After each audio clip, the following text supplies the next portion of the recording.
The ProAct Know-How. Hi, this is ProAct Sam with today's Living and Working Abroad webinar. Welcome to this live Living and Working Abroad webinar. We've had some interesting technical issues getting started, but if you work with us now, we can go through our topic for today, which is where we're looking at what you need for a will living and working abroad.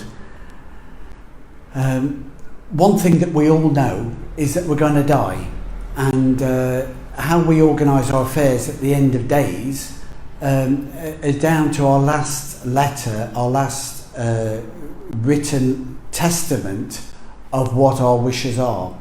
And that on that basis, those last wishes are then carried out by the people that we appoint as responsible for our estate to look after our families and the people that we care for. Those people might be children, blood relatives, and certain countries, certain laws protect blood relatives beyond everything else.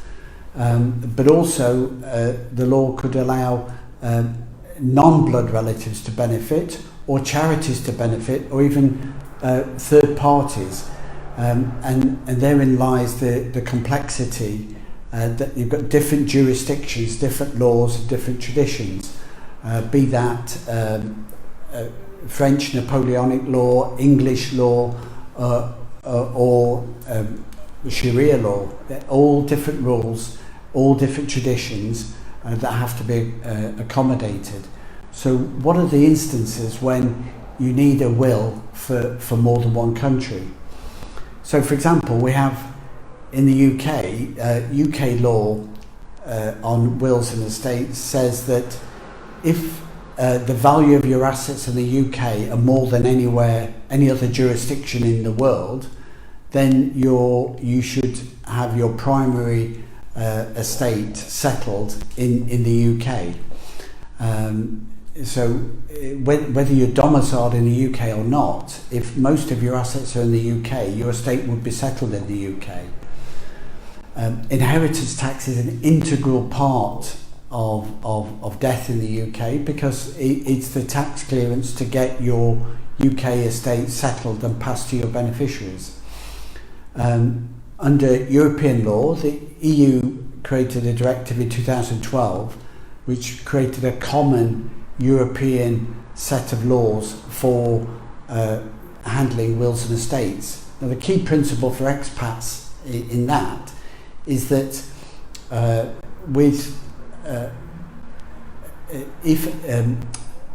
law says that if the EU law says if somebody dies as a resident of a country, then they have to settle the primary estate in that country.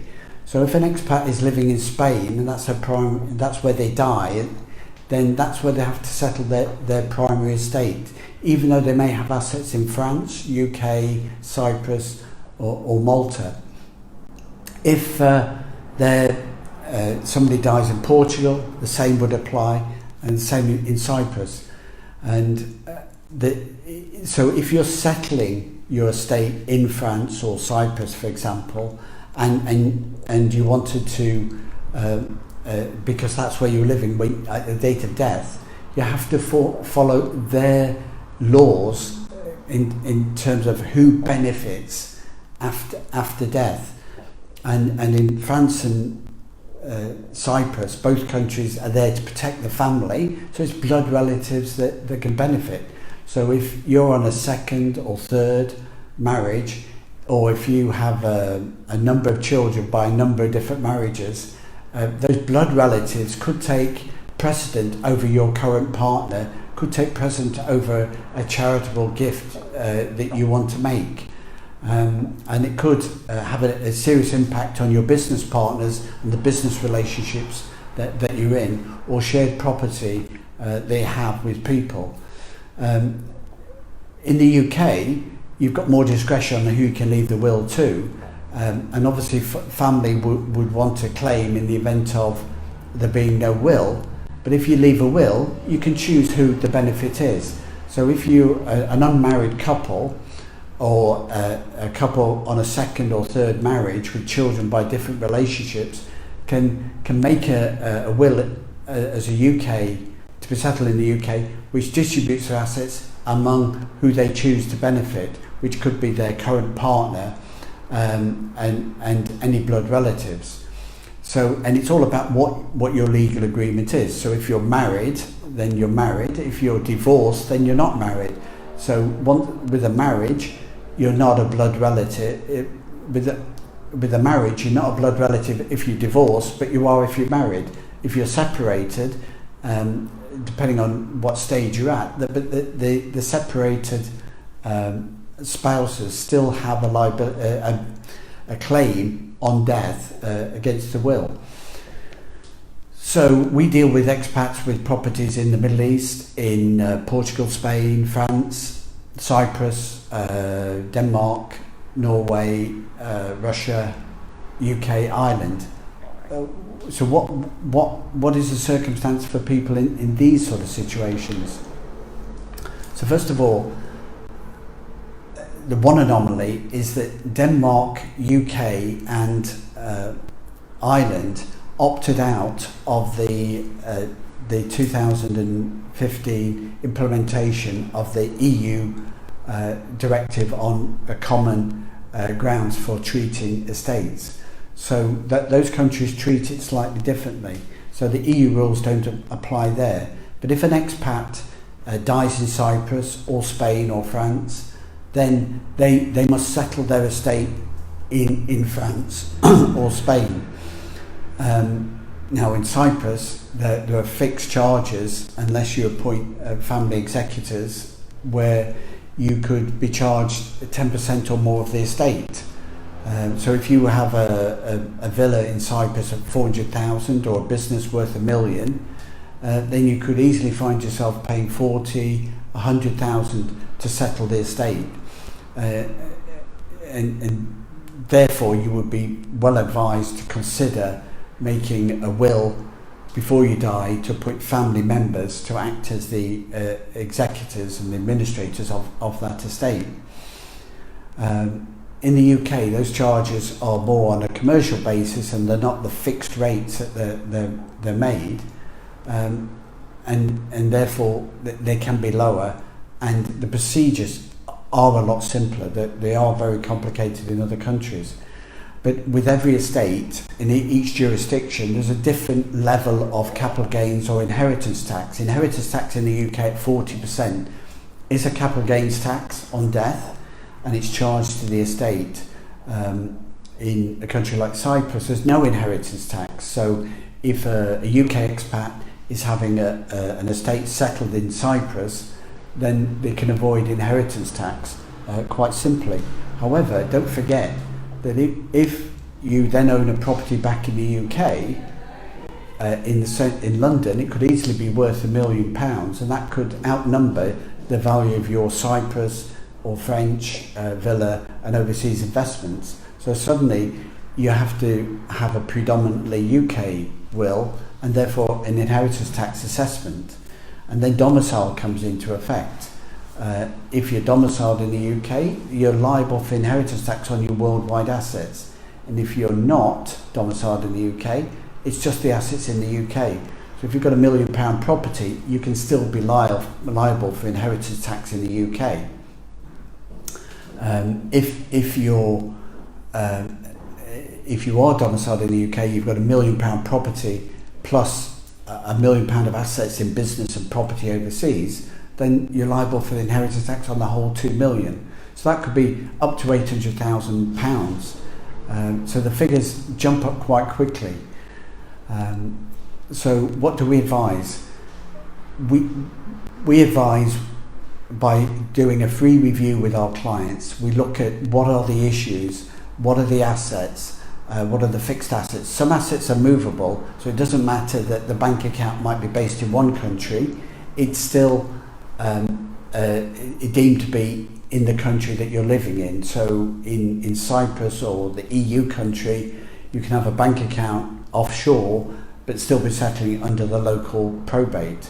But other investments are not necessarily the same. Anything that's classed as a real estate such as a car in Cyprus but not the UK, or shareholdings or investment accounts, they have to be settled in the country in which they're in. So if you have a bank deposit or a bank investment in Switzerland, then you'd need a Swiss administration to settle that.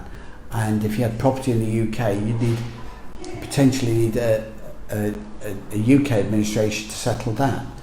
So there is a good case as a practical solution to have a will for each jurisdiction in which you're based.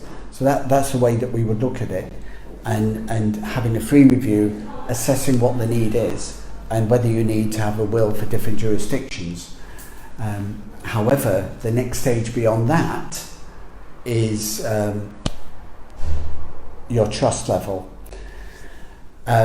We all trust in God ultimately, but one thing is certain in life is that we're going to die. If we're going to die, and we know we're going to die, and we're making a will to leave the lawyers, the family, to sort out the estate, if you want to protect your family, your spouse, your partner, your wife, your charity, your business, then you could actually use trusts. And what trusts allow you to do is to settle your assets into a family trust which you control during your lifetime, but which your family can take over, your executors, your administrators can take over after death, and therefore avoid the need for probate.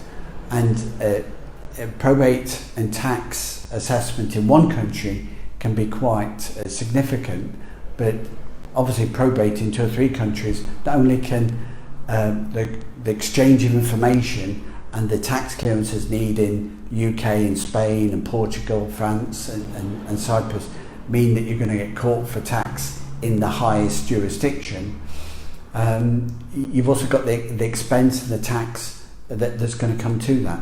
So a trust can help you avoid that. Now, we're not talking about an active trust that is trading and generating revenue necessarily, that is going to create a high level of tax. We're talking about a family trust to administer and take care of the family arrangements in the same way that the family business could be run through a company. Directors control that, operate it, and look after and take care of the best interests of the shareholders of the company, the shareholders, the vested interests in the family, the people that you want to benefit. And it cuts out the cost and delay of probate, it gives you control now, and frees up the confusion and delay by cross-border delays with probate and administration. And when you've got children that might be living in America or Australia or Africa, and your estate is in Cyprus or Spain or the UK or Ireland, then these things can quickly come together. I look at my family, and I've got relatives in Salt Lake City, in Canada, Calgary. I've got family in Ireland, UK, Germany, Vietnam, Australia, and that's just little me, not to mention Cyprus. So it's very easy in this modern world for us to have children and family and relatives cross-border with business and property and investment assets overseas as well as at home. So in this interconnected world, protecting your family with a family trust is the essence of saving money, confusion and delay by managing your future wealth, so across border and down generations. And that's what we do at productpartnership.com. Go to our website and find out more information there, download guides from us, and ask us a question at Product Partnership, contact us. We've got some online stuff for that as well. And if you want a free review, consultation and summary advice on wills, do you need a will in a different country, and what's the best option cross border, you can contact us and organise that free review. Thanks for listening. I'm glad we sorted out our technical problems, and we're going to be even more smooth and efficient next time. So thanks for listening today, and we'll see you again next time. Thank you very much. The ProAct Know-How. Brought to you by ProAct.